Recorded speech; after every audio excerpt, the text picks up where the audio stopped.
Nous irons d'abord à Conakry, en Guinée. Moussa Dadis Camara défend la thèse du complot au procès du massacre du 29 septembre. Ensuite, le Burkina Faso, le combat pour l'indépendance totale a commencé. Ce sont les propos du capitaine Traoré. Et puis Tchad, manifestation meurtrière, 139 personnes élargies.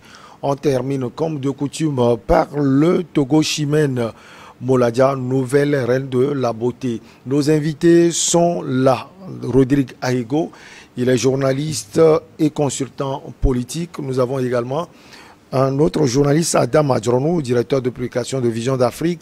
Et puis Kwamivi Akleso, consultant et coach en entrepreneuriat. Et en politique, on va les saluer. Bonjour Rodrigue, vous allez bien? Bonjour Michel, je suis ravi de me retrouver cette semaine sur New World, après la reprise, je vais dire, la semaine dernière. Et c'est avec grand plaisir que je serai toujours là. Alors, c'est un plaisir aussi de vous avoir toujours sur le plateau de Regard Croisé, Rodrigue Ahigo. Adam, bonjour, vous allez bien? Oui, Michel, ça va. Bonjour à Rodrigue. Il y a très longtemps qu'on s'est retrouvés. Je pense que... Ça aussi, c'est la magie de New World. Oui.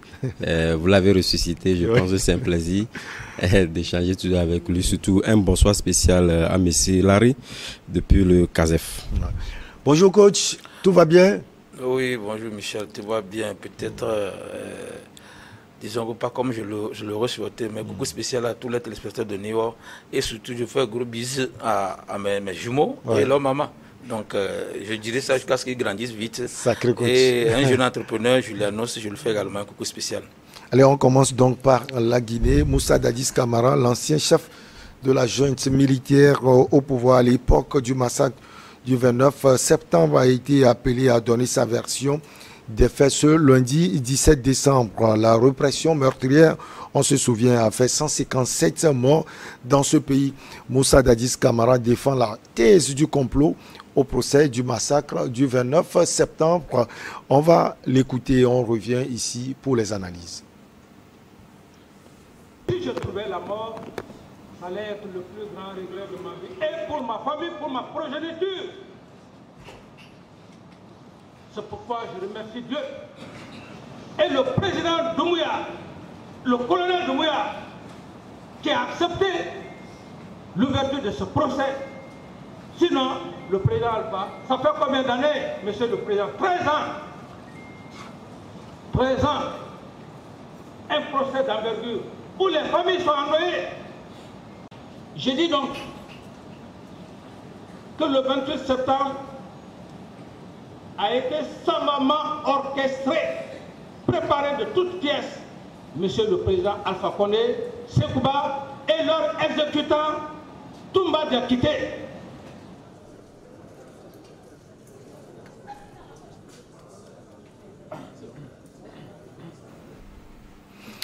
Alors, vous avez écouté Moussa Dadis Camara, il dit des choses graves à Rodrigue Ahigo. Il accuse l'ancien président de la République guinéenne, Alpha Condé. Il accuse également d'autres proches, d'autres personnalités qui ont été proches de lui.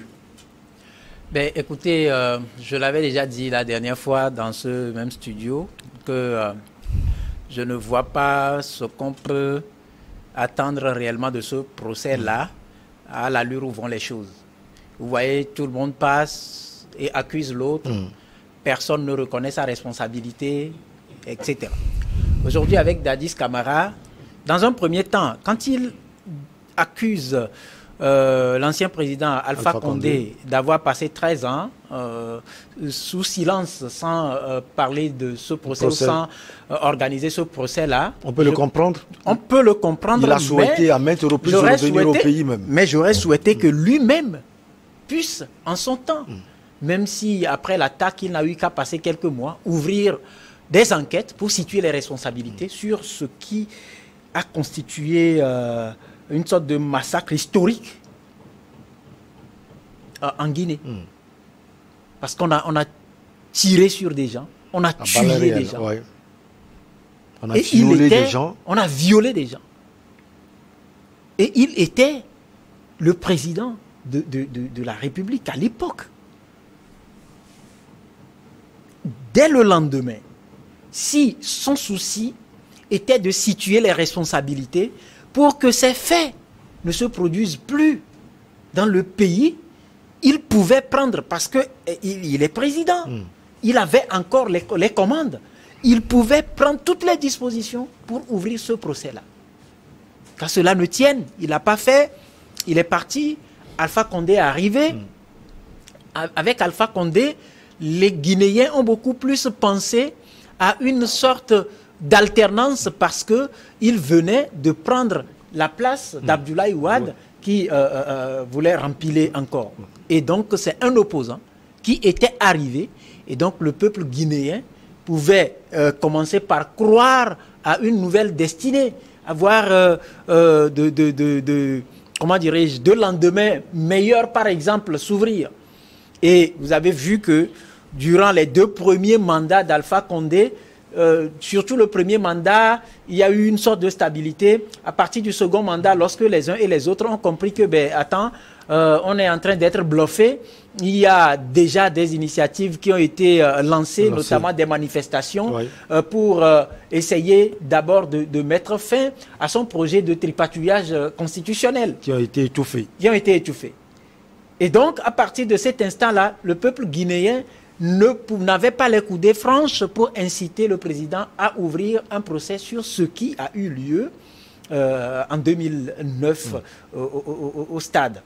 Alors, Alpha Condé est après parti avec son élan de 3e mandat, avec tout ce que cela a comporté, et heureusement que il y a eu un Doumbouya qui est venu arrêter l'hémorragie. Et avec Doumbouya, vous comprenez que malgré les erreurs,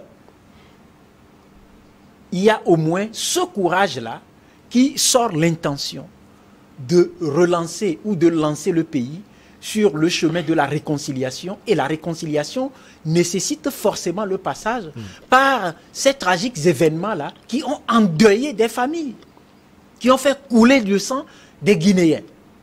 Et donc, il a lancé ce procès parce qu'il faut quand même un élément dissuasif qui empêche des gens d'avoir la gâchette facile, tirer comme ça à bout portant sur les populations, les mains nues. Ce n'est pas, il faut que ça s'arrête. Donc, je pense qu'on peut mettre ça à l'actif de ce procès qui va constituer un point de départ d'une certaine rupture avec la facilité ou l'impunité, par exemple.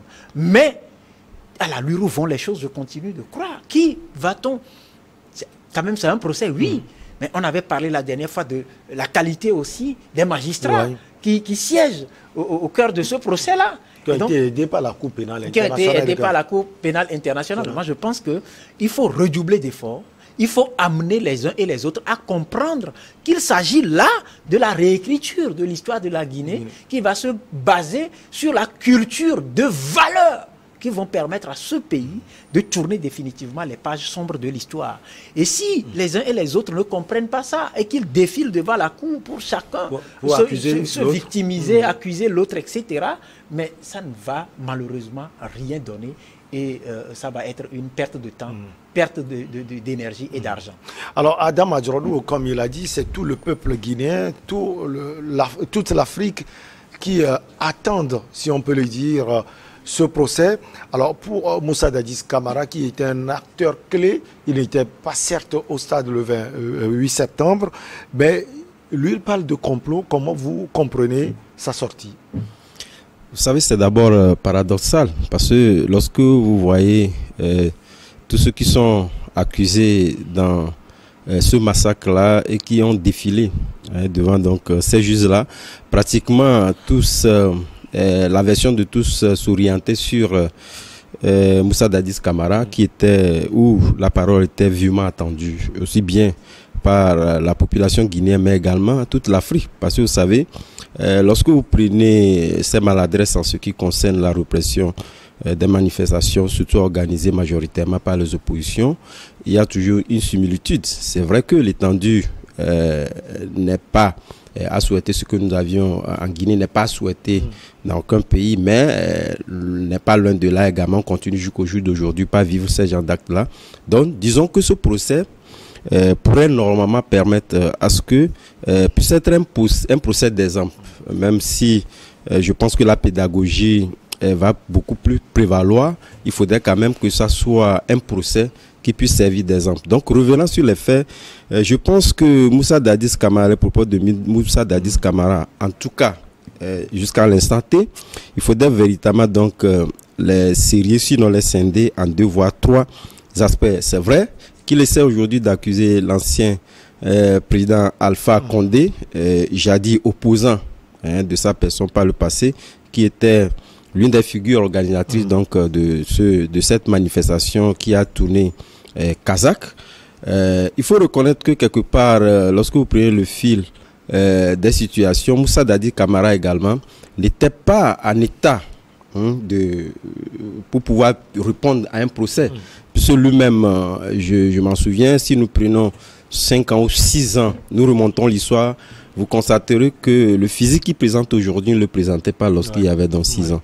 Donc, il y avait ces aspects-là, et je pense que lorsque vous prenez l'environnement politique guinéen aujourd'hui, essaie aujourd'hui de pouvoir plaider en sa faveur, de pouvoir véritablement prendre tout l'arsenal qu'il faut et de répondre donc à ce procès-là qui, ma foi, est en train de pouvoir donc tourner peut-être à une acclamation politique dont on n'en a pas besoin en l'instant T. Mais ceci étant dit, je pense que quelque part, lorsque vous le prenez, de toutes les façons, il répond en tant que responsable ou président de la République, puisque de toutes les façons, à l'époque où, lorsque vous prenez cette dérive suicidaire en ce qui concerne ces aides de prise de parole également, qui étaient également devant des diplomates. Voilà, des diplomates. Donc ça n'avait rien d'allure d'un dirigeant en réalité qui voudrait véritablement régenter une nouvelle forme de gouvernance, puisque les gens essaient de l'identifier à un Thomas Sankara bis qui voulait en réalité limiter, mais malheureusement il y avait trop de maladresses, ce qui faisait que il était pratiquement à côté disons des rudiments qu'on pouvait aujourd'hui affecter à Thomas Sankara. Mais je pense que Moussa Dadis Camara, étant donné que il était président de la République et estimait que ce sont les opposants qui ont convié les gens au stand, voilà, et qui a donc conduit à cela. Mais il était quand même le chef de l'armée. Il était le chef des armées. Et moi, je pense que voilà, il est responsable sur toute la ligne. Mais au même moment, je pense que c'est une fuite de responsabilité, puisque lorsque vous prenez la responsabilité de renverser un pouvoir constitutionnellement, légalement instauré, vous prenez également la responsabilité devant l'histoire d'assumer aussi bien les actifs et également les passifs de votre passage, même éphémère soit-il. Mais ici, on constate qu'il y a pratiquement une fuite de responsabilité qui est en train de se faire voir, parce que lorsque vous prenez même tous ceux qui sont déjà passés, vous constaterez également que cette fuite-là est pratiquement exprimée sur toute la ligne. Donc, je me disais que ça a été pratiquement peut-être de l'improvisation, puisque quelque part, c'est vrai qu'il y a des motifs, même si je ne suis pas d'accord du fait qu'on puisse parler d'un bon ou d'un mauvais coup d'État. De toutes les façons, le coup d'État est un coup d'État et cela ne peut jamais être acclamé. Mais aujourd'hui, on voit que Moussa Dadis Camara était pratiquement dans l'improvisation. Ce qui a fait d'ailleurs même que on n'avait pas pratiquement les outils de gouvernance qu'il faut. Et c'est ce qui conduit aujourd'hui à ce massacre-là dont chacun ou presque tous évite donc d'assumer la responsabilité. Mais je pense que à l'avenir, nous entendons, ce n'est que le début, mais les magistrats ont pris le soin d'écouter tout le monde. Et je pense qu'il essaie aujourd'hui de s'écarter des faits qui lui sont aujourd'hui reprochés. Parce que lorsque on essaie d'acclamer peut-être Doumbouya, en essayant c'est lui qui a permis de revenir au pays et de répondre. Donc il peut l'acclamer sur ce point. Oui, il y a ça également. Mais sur le coup, je pense que Alpha Condé n'est pas également, je pense que à pouvoir blanchir dans cette histoire-là pour la simple et bonne raison que lorsque vous assumez vos responsabilités, vous appartient, puisque c'est un sujet très attendu par la population guinéenne, et je pense que pendant 13 ans de gouvernance, il lui appartenait de pouvoir montrer. Il était face à ce qui n'a pas fait réalité vers la fin. Ce qui fait que, mais à l'époque des faits, Alpha Condé, lui, il était opposant. Voilà, il était non, mais l'accusation, de toutes les façons, si ils estimaient que c'était nécessaire de pouvoir aller à ce procès-là et qu'il estimait que c'est véritablement Moussa Dadis Camara, il avait toutes les cartes pour pouvoir arriver donc à organiser ce procès, ce qui n'a pas été le cas. Donc aujourd'hui, les accusations que Moussa Dadis Camara essaie donc de professer à son encontre, plus ou moins peuvent être comprises, pour la simple et bonne raison que lui-même, il a essayé donc d'écarter ce sujet-là sans s'en préoccuper. Donc c'est en ce sens qu'on peut donner, en tout cas, jusqu'au jour d'aujourd'hui, où pratiquement dans un élan donné, raison donc à Moussa Dadis Camara sur ce point-là. Mais cela n'en demeure pas moins de pouvoir revenir sur les faits proprement dits, qui répondent tellement sur les faits qui lui sont accusés, qui n'est pas le cas pour le moment. Alors, coach, pour Moussa Dadis Camara, c'était un complot, justement un complot, pour me rendre infréquentable, c'est ce qu'il déclare, pour me salir devant la communauté internationale. Vous comprenez pourquoi il accuse l'ancien président Alpha Condé, qui était opposant à l'époque? Oui, d'abord, je pense que ici, après la mort de Lansana Conté, je pense que ce n'était pas Alpha Condé qui est venu directement. C'est Dadis Camara qui est venu et il s'est approprié le pouvoir. Maintenant, en ce moment, Alpha Condé était l'opposition, ou était de l'opposition ou l'opposant. Donc, comme après cela, le général Tekouba, ou je ne sais pas comment on l'appelle là. Sekouba. Comme celui-là, Sekouba est devenu chef de transition. Quand on a fait sauter Dadis Camara, donc il se dit que comment se fait que Sekouba et Alpha Condé puissent s'entendre et qu'on organise l'élection et Alpha Condé revient. Donc c'est là où lui fait ses choses. Mais je pense que j'avais dit ici la dernière fois que il y a des procédures juridiques qu'il peut déclencher jusqu'à ce qu'on l'innocente. Il a sa santé, tout ça, il peut le faire. Même dans son discours maintenant, il est en train de faire l'éloge au président Doumbouya. Sans oublier que Doumbouya aussi doit faire attention aussi parce que lui aussi, il a reprimandé des gens quand il est venu. Donc, il y a ce procès aussi qui a venu tout tard aussi le rattraper. Donc, moi, il y a un principe juridique qui dit que répondre supérieur, c'est-à-dire laisser le supérieur répondre des fautes de son subordonné. Donc, étant donné que c'est lui qui a été le président, même s'il dit que comment dit Yacouba ou comment il appelle le gars là, que c'est Toumba qui avait des grenades, c'est pourquoi il n'a pas pu lui interdire de ne pas massacrer. Tout ça là, je pense qu'une fois que tu es à la tête d'une institution, c'est que tout ce que tu diriges, quand leurs fautes reviennent automatiquement, c'est un donc sur ce principe de droit, on peut le condamner normalement. Mais si le procès de ce procès, c'est pour réconcilier les Guinéens, ce qu'ils sont en train d'aller à côté, si c'est pour réconcilier les Guinéens, jusqu'à présent, il n'y a pas de déclaration qui montre que les gens veulent finir avec cette page. Chacun défend même sa position.